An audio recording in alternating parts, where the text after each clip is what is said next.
Welcome back again to my YouTube channel.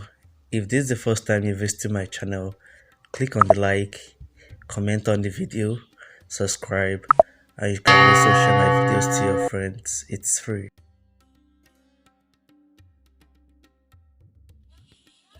Traditions are one thing in Africa that cannot be brushed aside, and Ethiopia is another good example of great tradition in which women from the Hamar tribe in Ethiopia get whipped to demonstrate their love for their men.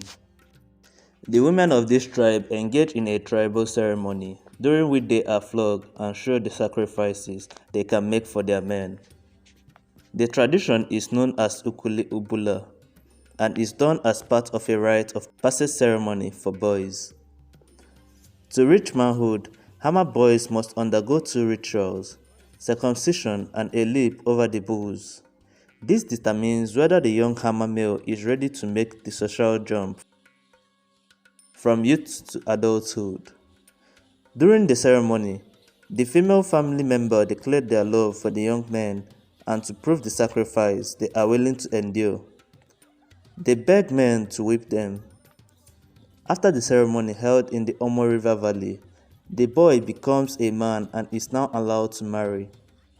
After the whipping, tradition allows those women to call to help for those who mark them if ever they are in need of help. Young Hammer women sometimes coat their bodies with butter to lessen the effect of whipping.